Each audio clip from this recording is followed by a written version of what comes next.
का हमारा अगला सवाल स्क्रीन पे, गलत साबित करो 1 लाख रुपए पाओ। श्री राम व श्री कृष्ण जी का धर्म हिंदू था। जी हां, यदि आप ये साबित कर देते हैं कि श्री राम और श्री कृष्ण जी का हिंदू धर्म था, या उनका जन्म हिंदू धर्म में हुआ था, या उनके माता पिता हिंदू थे, या उनके पूर्वज हिंदू थे, तो आप 1 लाख रुपए घर बैठे प्राप्त कर सकते हैं।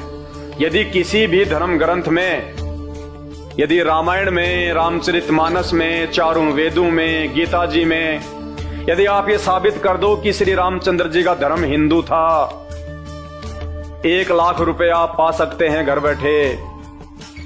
और यदि आप साबित नहीं कर सकते हैं तो अपने धर्मगुरुओं से पूछिए, जिन गुरुओं की आपने शरण ले रखी है, जिनको आप पूर्ण ज्ञानी मानते हैं, जो आपको मीठी मीठी कथा और कहानियां सुनाते हैं, जिनको आप हजारों लाखों की संख्या में दान धर्म करते हैं, तो ऐसे समय में भी यदि आपके गुरुजी आपके काम नहीं आए तो कौन से दिन काम आएंगे। तो अपने गुरुजी से प्रार्थना कीजिए कि हे गुरुदेव, हे प्रकांड ज्ञाता, हे सारे शास्त्रों के मर्मज्ञ, मुझे 1 लाख रुपए जीतने का मौका मिल रहा है, आप मेरी मदद कीजिए और मुझे बताइए कि श्री राम और श्री कृष्ण जी का धर्म क्या था। वो हिंदू धर्म से थे, मुसलमान धर्म से थे, जैन धर्म से थे, बौद्ध धर्म से थे, ईसाई धर्म से थे, या सिख धर्म से थे। और यदि वो कहते हैं कि श्री राम और श्री कृष्ण जी का कोई धर्म नहीं था, तो फिर हम इन भगवानों को हिंदू धर्म से जोड़ के बार बार क्यों जो है हम इनका हवाला देते हैं कि जय श्री राम, भारत को हिंदू राष्ट्र बनाएंगे, जय श्री राम, भारत को हिंदू राष्ट्र बनाएंगे, जब श्री रामचंद्र जी का धर्म ही हिंदू नहीं था। तो पहले ये तो पता कर लो कि श्री रामचंद्र जी का धर्म क्या था। तो आप कोशिश कीजिएगा श्री राम और श्री कृष्ण जी के धर्म के विषय में। यदि आपके धर्मगुरु आपकी मदद कर देते हैं और किसी भी शास्त्र में ये दिखा देते हैं, चारों वेद में, गीता जी में, महर्षि वाल्मीकि के द्वारा रचित वाल्मीकि रामायण में, रामचरितमानस में, कि श्री रामचंद्र जी हिंदू धर्म से थे, तो आप 1 लाख रुपए जीत सकते हैं। और यदि वो साबित नहीं कर पाते हैं तो क्यों फिर आपस में हिंदू मुस्लिम के झगड़ों में पड़े हो, क्यों आपस में एक दूसरे से बैर भाव रखते हो, क्यों एक दूसरे को अपना शत्रु समझ रहे हो। जब त्रेता युग में और द्वापर में कोई धर्म था ही नहीं, ना कोई हिंदू धर्म था, ना कोई मुसलमान धर्म था, ना कोई सिख धर्म था, ना कोई जैन धर्म था, ना कोई बौद्ध धर्म था, फिर क्यों आपस में आज हम धर्म के नाम पे आपस में लड़ाई कर रहे हैं, हम बटे हुए हैं, क्यों मूर्ख बन रहे हैं। जब हम इंसान हैं तो क्यों फिर धर्म के नाम पे बटे हुए हैं। तो भाई और बहनों, इस विषय में भी आपको पूरी आध्यात्मिक जानकारी, जीव हमारी जाति है और मानव धर्म हमारा, हिंदू मुस्लिम सिख ईसाई धर्म नहीं कोई न्यारा, ये नारा है संत रामपाल जी भगवान का, जो अपने आध्यात्मिक ज्ञान के द्वारा अपनी समर्थता से आने वाले समय में पूरे विश्व को एकजुट करेंगे, सभी जाति और धर्मों को एक मंच पे लेके आएंगे। उसके बाद ना कोई धर्म रहेगा, ना कोई जाति रहेगी। जब हम आध्यात्मिक ज्ञान से परिचित हो जाएंगे, जब हम अपने ही धर्म ग्रंथों से, सदग्रंथों से, गीता और वेद से जब हम पूर्णतया परिचित हो जाएंगे कि ना कोई धर्म था, ना कोई जातियां थी, ना भगवान ने कोई धर्म बनाया, ना कोई जातियां बनाई, ये केवल हमारे मनमुखी नकली धर्म गुरुओं की सोच है, जिन्होंने हमारे को आपस में बांटने के लिए ये षड्यंत्र रचा हुआ है। एक भाई को दूसरे भाई का इन्होंने दुश्मन बना दिया, तू हिंदू, तू मुस्लिम, तू सिख, तू ईसाई। तो भाई और बहनों, जब तक आप संत रामपाल जी के YouTube पे जाके सत्संग सुनना शुरू नहीं करेंगे, और विशेषकर सृष्टि रचना YouTube पे जाके सर्च करें, सृष्टि रचना संत रामपाल जी भगवान, आपको पता चलेगा ना कोई जातियां थी, ना कोई धर्म था। और आने वाले समय में संत रामपाल जी के सानिध्य में इस पूरे विश्व में ना कोई जातियां रहेंगी, ना कोई धर्म रहेगा, केवल एक मानव धर्म होगा।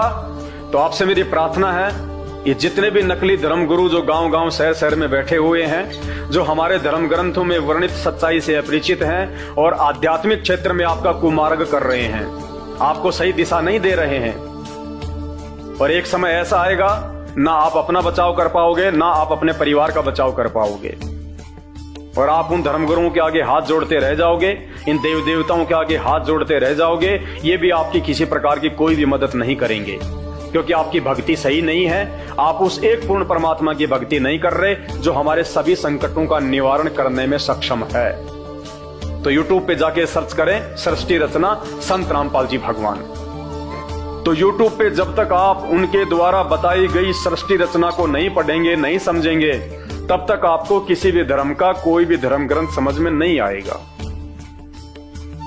भाई और बहनों, 2 घंटे से मुझे थूक बिलोने का कोई शौक नहीं है। आप भी अपने कीमती समय में से थोड़ा बहुत समय निकाल के ये वीडियो देख रहे हैं, तो ये वीडियो देखने का फायदा उसी समय है जब आप संत रामपाल जी के सत्संग सुनना शुरू करें।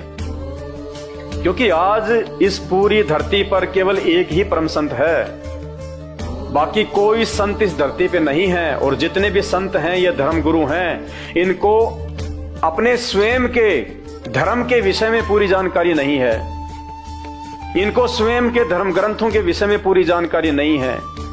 हिंदू धर्म गुरुओं को गीता जी और वेदों के विषय में पूरी और सच्ची जानकारी नहीं है। मुल्ला और मौलवियों को मुसलमान धर्म के विषय में, कुरान शरीफ के विषय में, तौरेत जबूर और इंजिल के विषय में पूरी जानकारी नहीं है।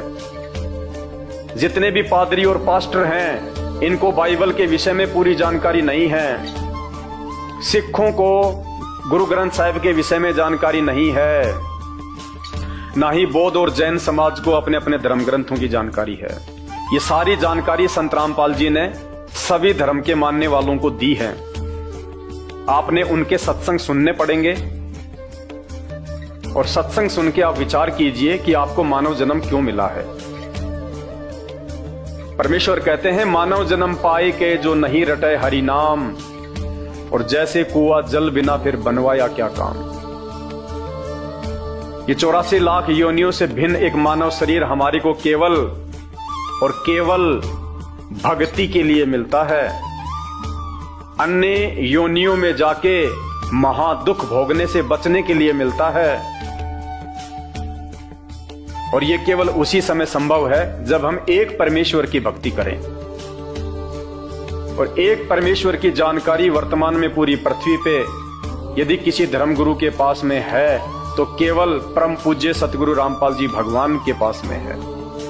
और जब तक आप उनके सत्संग नहीं सुनेंगे, आप उनके विचारों से परिचित नहीं होंगे, तब तक ऐसे ही आप अपना ये अनमोल मानव जन्म बर्बाद करते रहेंगे। और आज मानव जन्म में आप कितने सुखी हैं बिना भक्ति और भगवान के। और कल को जब ये शरीर छूटेगा, हम 84 लाख योनियों में जाएंगे, उस समय हमारे साथ में क्या बीतेगी। आज आप एक गधे का जीवन देख लीजिएगा, आज आप एक बैल का जीवन देख लीजिएगा, कितना महादुख भोगता है। सारा दिन खेत में चलता है, गाड़ी में उसको किसान जोतता है। एक गधा सारे दिन ईंट के भट्ठे के ऊपर कितनी मेहनत करता है, सारा दिन ईंटें ढोते रहता है। अन्य पक्षी देख लीजिए, पशु देख लीजिए, एक कुत्ता देख लीजिए, सर में कीड़े पड़ जाएं, पूरे शरीर पे उसके खुजली हो जाए, एक्सीडेंट में उसका पैर कट जाए, कितने दुख भोगते हैं। आप और हमारे ऊपर तो छोटी मोटी कोई भी आपत्ति आती है, हम तो तुरंत अपने किसी रिश्तेदार को बता दें, कहीं से सहायता प्राप्त कर लें, मेडिकल प्राप्त कर लें, हॉस्पिटल में चले जाएं। भूख लग रही है तो खाना खा लें, कहीं भी 56 प्रकार के भोजन बना के खा लें। और कल को जब भक्ति सही नहीं करेंगे, और ये तो विधान है परमात्मा का, ये मोटे मोटे ग्रंथ भगवान ने कोई ऐसे थोड़े ना लिखवाए, मजाक में थोड़े लिखवाए। चारों वेद और ये गीता जी, ये पुराण, इनमें भक्ति और भगवान के विषय में जानकारी है। इस मानव शरीर से हमें क्या करना चाहिए उसकी जानकारी है। और यदि हमने वो कार्य नहीं किया, संत रामपाल जी की शरण में आके एकमात्र पूरे विश्व में उस तत्वदर्शी संत की शरण प्राप्त करके यदि हमने एक परमात्मा की भक्ति नहीं की, तो अगला जन्म 84 लाख योनियों का। फिर हमें ना कोई सत्संग के विषय में बताएगा, ना कोई समझाएगा, ना हम समझने के लायक रहेंगे। कहते माता पिता मिल जाएंगे लग 84 माही, सतगुरु की सेवा और भक्ति ये फेर मिलन की नाही। आज अनजाने में लोग कहते हैं माता पिता ही हमारे गुरु हैं, माता पिता ही हमारे गुरु हैं। बहुत अच्छी बात है, वो भी गुरु हैं, उन्होंने भी आपको जीवन जीना सिखाया है, बचपन में आपको शिक्षाएं दी हैं। लेकिन बिना आध्यात्मिक गुरु के वो माता पिता भी मरने के बाद 84 लाख योनियों में जाएंगे और आप भी 84 लाख योनियों में जाएंगे। वहां पे ना आपको मां बचाएगी, ना आपको वो पिता बचाएगा। तो ये परमपिता परमात्मा इस धरती पे प्रकट है, सबका पिता है, सबकी मां है। ये हमें सत्य आध्यात्मिक ज्ञान देके 84 लाख योनियों से भी बचाएंगे। और इस शरीर में रहते सहते यदि हमारे ऊपर कोई संकट आना होगा, कोई परेशानी या कोई दुख आना होगा, हमारे कोई प्रारब्ध का, हमारे कोई पूर्व जन्मों के कुकर्मों का, उसको भी संत रामपाल जी अपनी भक्ति से काटने में समर्थ हैं। आपके ऊपर वो कष्ट नहीं आने देंगे यदि आप उनकी मर्यादा में रह के भक्ति करेंगे तो मेरी केवल आपसे विनती है, आपसे प्रार्थना है, मैं आपको केवल समझा ही सकता हूं, बता ही सकता हूं, जानकारी ही दे सकता हूं। बाकी प्यास आपको होनी चाहिए, भूख आपको होनी चाहिए, तभी आप उस चीज को प्राप्त जो है वो कर पाएंगे। तो आज के वीडियो में केवल इतना ही। आगे फिर परमपिता परमेश्वर के आशीर्वाद से आप सभी भाई बहनों के मार्गदर्शन के लिए वीडियो आते रहेंगे। अभी तक यदि आपने हमारे Facebook page Pawan Das is live को फॉलो नहीं किया है तो आप जी फॉलो करें, वीडियो को शेयर करें, ताकि यह जानकारी अन्य भगत भाई बहनों तक भी पहुंचे जो अभी उन अज्ञानी और नकली धर्म गुरुओं के चक्कर में अपने मानव जीवन को बर्बाद कर रहे हैं। बंदी छोड़ सतगुरु रामपाल जी भगवान की जय हो।